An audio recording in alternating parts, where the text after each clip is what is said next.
Hello and welcome to this video about finding the nth antiderivative of the inverse tangent function. In this video, we'll describe the process of finding all of the first n antiderivatives of the inverse tangent function. Then we'll write a computer program to find all of these antiderivatives and store them in a table. In theory, n can be any size that the computer can store and handle. Maybe 1,000,000 might be too much, but 100 is doable. So these are two functions associated with the inverse tangent function. The inverse tangent function itself and its derivative. We'll abbreviate them to be these two coloured letters here. We've defined u to be this function in the table of first n derivatives of the inverse tangent, and u is its first derivative. We'll introduce this new logarithmic function, which we'll need to use to find all of these antiderivatives. The reason will become clear as we do all of the calculations. So we know that u is the first derivative of t. We'll just write it out again here. And the first derivative of u is this expression. I'll just state it here. And so now to find the first derivative of L. And by the chain rule we get this expression. We can separate these two functions. And so we'll get this expression so that we can get the antiderivative of xu. And so we can write it out more formally and compactly like this. So now to start a table of values of antiderivatives of x to the power of n times u. We'll start with n is equal to 0. This gives us u on its own. We'll calculate all of the values of this from n is equal to 0 to n is equal to 5. To give the viewer an understanding of how to calculate these expressions, and so to understand how to program a computer to do it. And this is easily found to be t, because u is the derivative of t. Then we'll find it for n is equal to 1. This is just x multiplied by u. And we can manipulate it to be this expression. And then we can substitute L in for what's in the innermost brackets, which gives us this answer, half L. So this new expression is necessary to be in the table here. So now we'll calculate this expression for when n is equal to 2. We can manipulate it to be this by substituting this expression for u. We can then manipulate this fraction to be this, and then simplify this expression. And then we can easily find the antiderivative of this expression here. So now to find this entry in the table when n is equal to 3. This is the fourth entry, since the first is at n is equal to 0. We'll substitute this value in for u. We'll manipulate this fraction to be this. We can manipulate it a bit more so that we can see which part will cancel out to be 1. So then we can cancel out these terms. And then we can easily find the antiderivatives of these terms here. Now to get the entry in the table when n is equal to 4. We'll make this substitution for u. We'll manipulate this fraction to be this. We'll factorize the first fraction and then simplify the second fraction. We'll cancel out the terms in the first fraction. We'll get the antiderivatives of all these terms, and notice that we're already referencing this table to get the antiderivative of x squared u in this expression. Then we'll expand the brackets, giving us this equation in simplest terms. Now we'll get the entry in the table for when n is equal to 5. We'll make this substitution for u. We'll manipulate this fraction to get these two fractions. Then we'll factorize the first fraction and simplify the second. We'll cancel the numerator and denominator in the first fraction. Then we'll get the antiderivatives of these two terms, and we'll use an earlier entry in this table to get the antiderivative of the second term in this expression. We'll then simplify this expression to give us this expression, which will be stored in the table. So now let's try to find a general formula for finding the antiderivative for any value of n in this equation. We'll firstly substitute the formula for u into this equation to give us this. We'll manipulate this fraction to be these two fractions. We can further manipulate this expression. We'll factorize this fraction to give us a power of x on its own, and we'll substitute the u back in. And these two lines in the fraction cancel to give us this expression. Then the last step is to evaluate the antiderivative for these two terms. So the power of x is easy. It's just the inverse of the derivative formula. And the second term will be found further back in the table, where we've calculated it earlier. And so we'll end up with a polynomial added to t or to half an L multiplied by either positive or negative 1. So now to look for a pattern. These are the first 6 entries in the table that we found earlier. So the antiderivative is equal to a polynomial that oscillates its sign and counts down by 2, added to plus or minus t or half L. So this is the pattern for the polynomial. For any n, it starts with x raised to the power of n minus 1, which is always divided by its power of x, which in this case is n minus 1. Then x raised to the power of n minus 3 is subtracted from this, and it's divided by n minus 3, and so we get an oscillating polynomial. And the last term is either x or half x squared, being either added or subtracted. And then one of these terms is added to or subtracted from the end. We can see from the pattern that a t is added onto the end of the polynomial if n is a multiple of 4. This can be written as n mod 4, with this percentage symbol acting like a mod function, which returns the remainder of n divided by 4. And we can similarly calculate what will be added to or subtracted from the end using different values of n mod 4. So this will be the data structure which we'll store the table in. It's a list of pointers that point to the beginning of each expression in the table. So we'll calculate the next expression in the construction array. We'll copy it into the next few spaces in the table array. Then we'll set the pointer equal to the start of it. So this is the way we'll store this information in computer code, the language being JavaScript.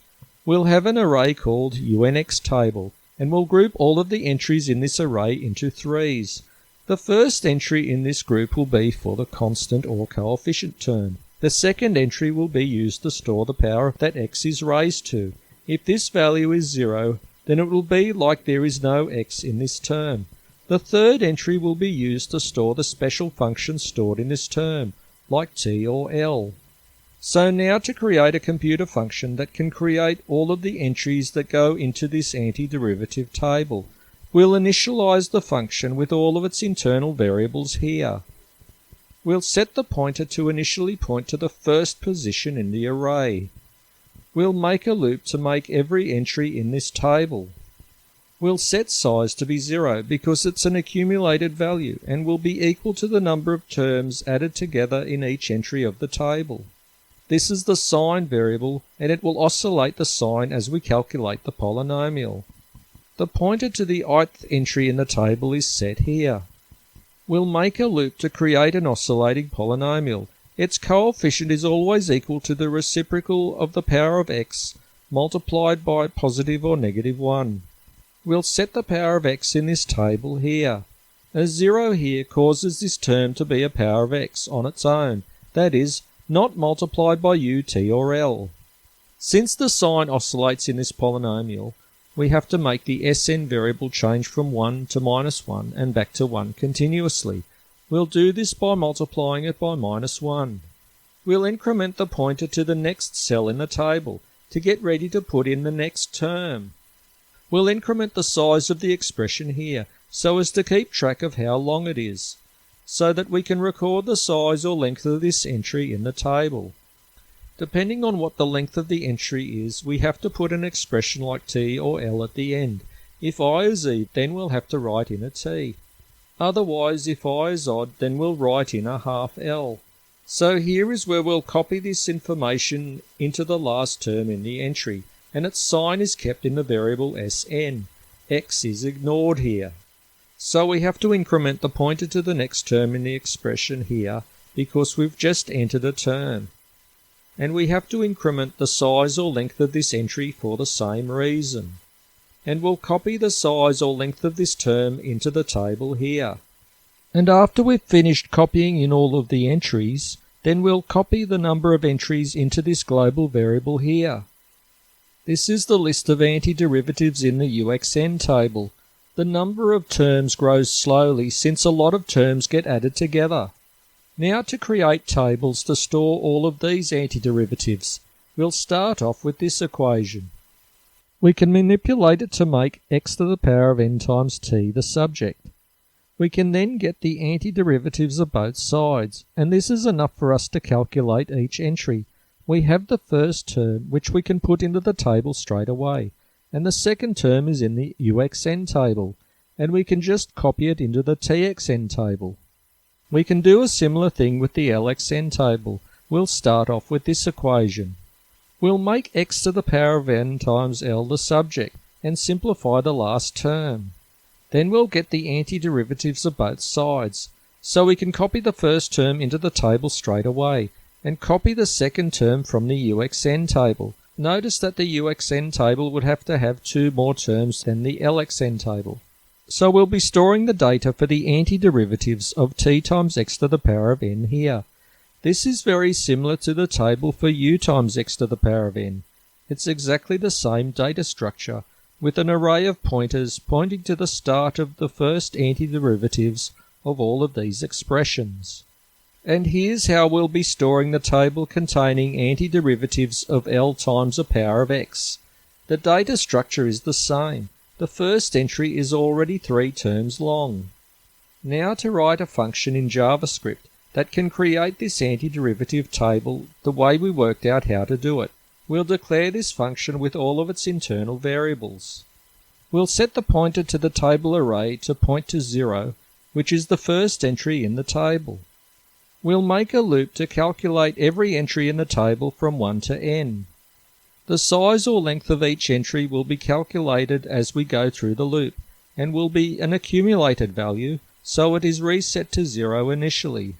Each entry in the pointer table gives us the pointer to the start of each entry in the table array, and is set to what the pointer is at the beginning of the calculation of each entry.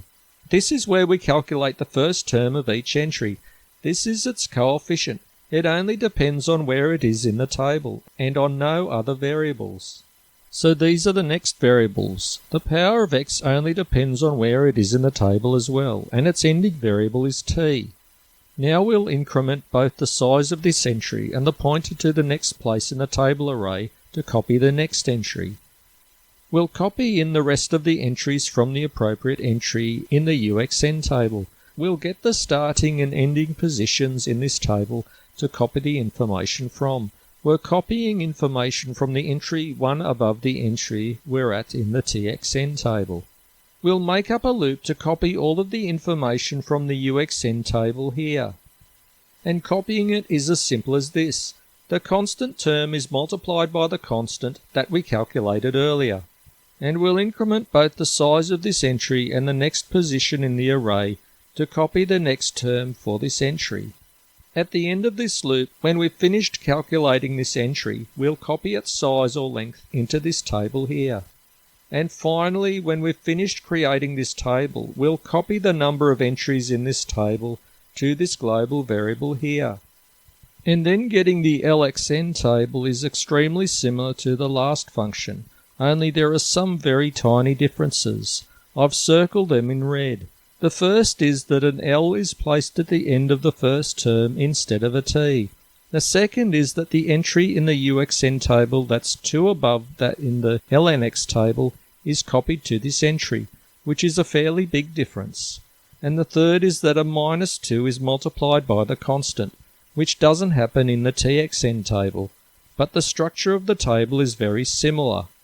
Now to make up a function to evaluate all of the derivatives of the uxn table to make sure that they are correct. We'll find the derivatives using symbolic rather than numerical differentiation. We'll firstly declare this function with all of its internal variables. Then we'll get the start and end of the nth entry in this table. We'll make up a loop to look at each of the terms in this table. We'll get all of the values of each term in this table, the first one being the coefficient of this term, c, and the second one being the amount that x is raised to the power of. L is what the function is at the end, being t, u, or l. In this case, when L is 0, then there isn't any term at the end, and we can perform a fairly straightforward differentiation. When there is a t at the end, then these are the two terms that are to be placed in the construction array. If there is a u at the end, this is the first term that we'll get. The second term is a bit more complicated, and this is why, because we'll end up with a u squared variable at the end. I've decided to store it anyway and print it out if it ever happens. And this is when there is an L at the end. So we'll copy these values into the construction array here. And we'll increment this variable to avoid infinite loops here. And the number of terms in this expression that are added together to make this entry is double what it was before it was differentiated. So this is the output of this function. It calculates the symbolic derivative of each of the entries in this table and then prints them out. It should print out all of these results if it's correct. This function may be modified to check the derivatives of the other tables. These are the outputs if they are correct. It's only a matter of changing the table that they are looking at. The tables are smaller since the first table needs to be one entry ahead for the other tables to be calculated correctly. This is the TXN table printed out with its associated print function. And this is the LXN table. So now we have all three tables. We can start to calculate all of the antiderivatives of t. So now I want to show you this, which is a very important fact in finding antiderivatives. Notice that if you add a constant to a function, then it doesn't change its derivative. And notice that adding a linear function to a function doesn't change its second derivative, and that adding these polynomials to this function doesn't change its third or fourth derivative. We can generalize this so that adding all of these powers of x multiplied by constants to a function doesn't change the nth derivative of this function. So then we can discard all of these powers of x when we calculate the nth derivative of a function, thus shortening the list and making the math much less complicated. So now that we've calculated all of these tables of integrals of antiderivatives, we can use them to calculate a table of all of the first n antiderivatives of the inverse tangent function. We'll calculate the next antiderivative from the previous one. So here's an example of how we'll do it. We'll calculate the fifth antiderivative from the fourth. So here's the fourth antiderivative written here. I've already shown viewers of this channel how to do this with the error function. So we'll get the first term of this expression here. We'll get the antiderivative of this term. The coefficient will remain unchanged, so we'll put brackets around this term and get the antiderivative of that. So we'll get its antiderivative from the lookup table and substitute it into the brackets like this, which will give us this expression after expanding the brackets. And then we'll get the antiderivative of the next term. We'll copy this term down here. Then we'll get the antiderivative of this term, which is the antiderivative of t on its own. Then we'll get its antiderivative from the lookup table. This is what it is in terms of t and L. And so expanding the brackets gives us this expression for the second term's antiderivative. Now to get the third term. We'll get the antiderivative of this term. We'll get its antiderivative from the lookup table. And so we'll get the antiderivative in its most simple form to get this expression. And here's the fourth term. We'll get the antiderivative of the fourth term here. We'll get the antiderivative of the term in brackets from the lookup table. And so this is what the antiderivative of the fourth term is. And this is the antiderivative of the fifth term, with all of its working out. So these are all of the antiderivatives of all of the terms that we've just calculated. And we'll add them all together to get the fifth antiderivative of the inverse tangent function. I'll just rewrite this sum up the top of the screen here. And then we'll get rid of the brackets. And we'll eliminate all of the powers of x that are on their own that we can. These would be x to the 4 and lower. It turns out that we can eliminate all of them. And then we'll simplify this expression by adding like terms together. So this is the data structure used to store the table of antiderivatives of t. It is the same structure used to store the antiderivatives of the error function. with a list of expressions and a list of pointers to the start of each expression. So now to describe the code for the nth antiderivative of t, t being the inverse tangent function. It's very similar to the code for the nth antiderivative of the error function. We'll declare the function with all of its internal variables. We'll get the start and end of the n-1th antiderivative of t in the table of antiderivatives of t. We'll put the answer in the construction array and set the pointer to be 0 to start with.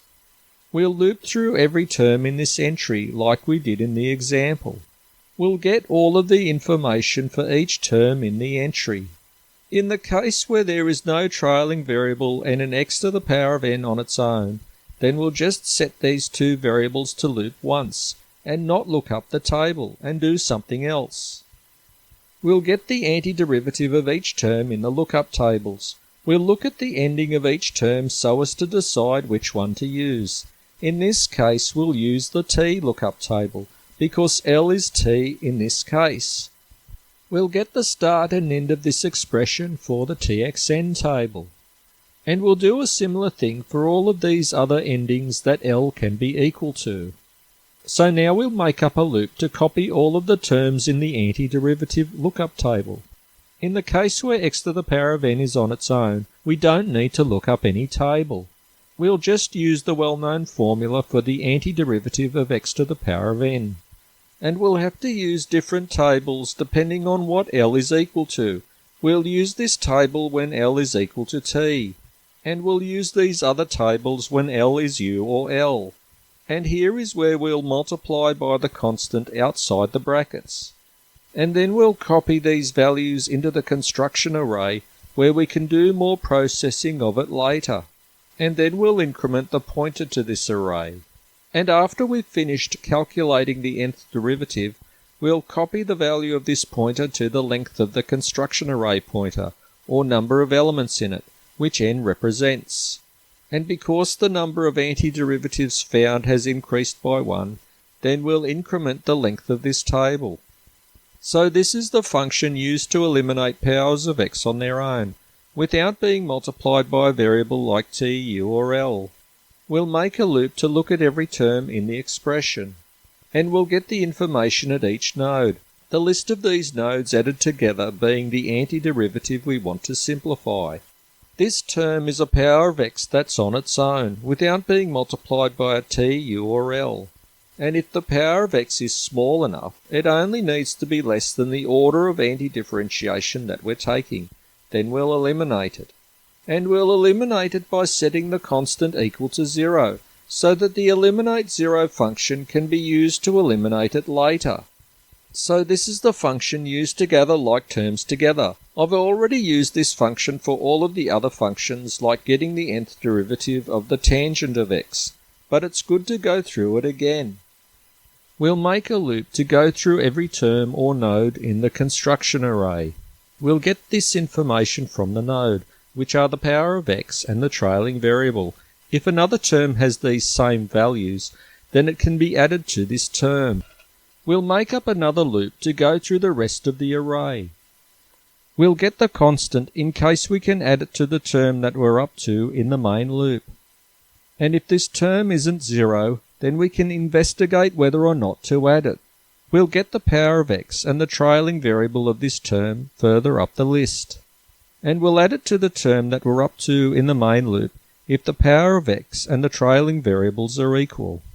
We'll do this by adding the coefficient of the second term to the first, and then setting the second coefficient to be 0, getting it ready to be eliminated, and also because it's been added somewhere else and has to be subtracted here to keep the equation equal.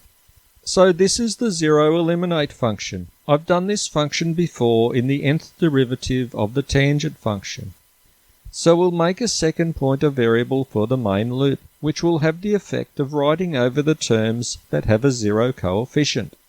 We'll make up a loop to go through every term in the construction array. We'll get the absolute value of the constant. We'll eliminate this term if it is 0, that is, if the absolute value of the coefficient is too small or is too close to 0. And we'll do this by rewriting the term, if it isn't zero, in such a way that it eliminates zero terms, but doesn't eliminate non-zero terms. And we only increment the second indexing or pointer variable if the term's coefficient isn't zero. Finally, we'll recalculate the length of the expression, because it's more probably shorter than not, and it's more efficient to just recalculate it than to check if it's changed. So this is the master function that we'll use to tie all of these other functions together. We'll insert the first entry into the table, because it's an iterative function, which uses the previous value to calculate the next one. We'll also insert its size and pointer into the table too. And we'll set this entry into the second table of antiderivatives, which we'll need to use to do numerical testing. And this variable stores the number of entries in the table stored so far. We'll make a loop to get all of the remaining entries. This function gets the next derivative from the previous one. These two lines simplify the expression. These two lines set the size and index to the beginning of the next antiderivative. I added a -1 here, so there won't be any wasted memory in the array. This expression will have all of the x to the power of n still in it, so that numerical differentiation may be performed on it to test with the expression lower in the table. So now we'll eliminate all of the powers of x on their own that are small enough, because they don't need to be there. They are like the constant values that can be eliminated. We'll set these values for the proper antiderivative table that we're creating. And finally, we'll copy this expression to this main antiderivative table. This function copies the final expression into the table. So this is the output of the antiderivative table. The number of terms added together in each expression is approximately equal to the amount that it is antidifferentiated. The exact formula is given here. This list hasn't been ordered, although it could be. The number of terms in each expression is n+1. So this is the second table of antiderivatives of Atan, or inverse tangent, so that the expression one above it in this table is the antiderivative of the expression below it in the first table. I've done this so that we could properly test it using numerical methods. This is the antiderivative table of Atan x when the powers of x aren't eliminated.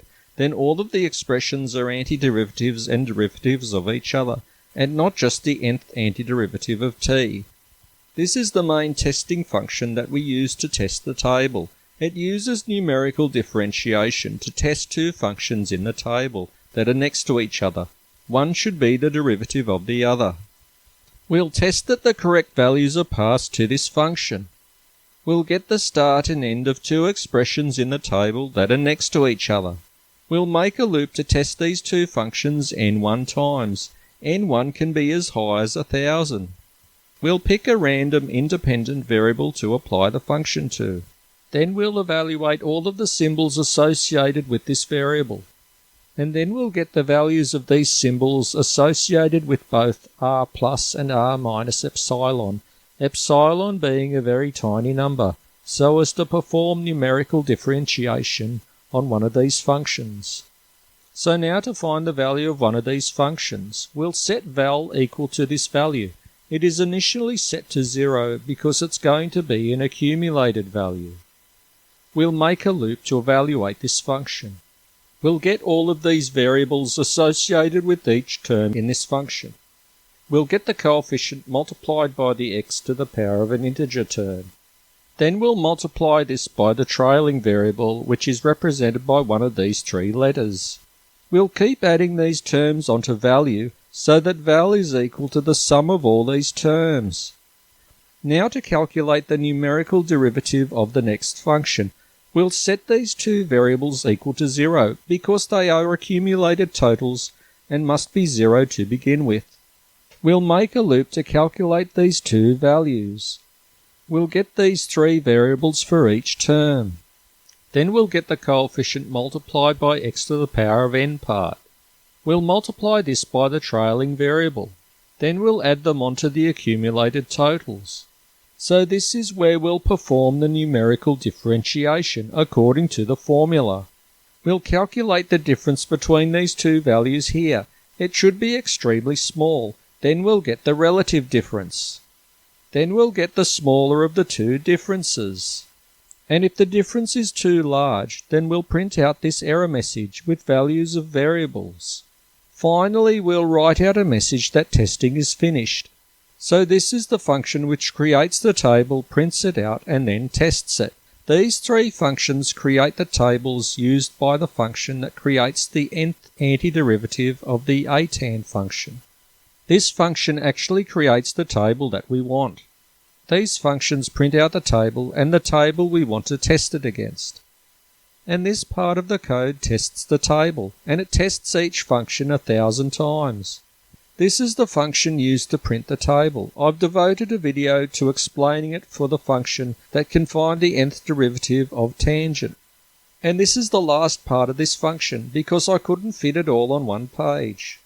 So I've decided to show the antiderivative table of the tangent function again. The number of terms added together for the nth antiderivative of y is n plus 1, which is the same as for the antiderivative of the error function. There seems to be a pattern emerging where all of the functions could have this behavior. It's the sum of two polynomials of x multiplied by two different trailing functions. In this case, it's t and l.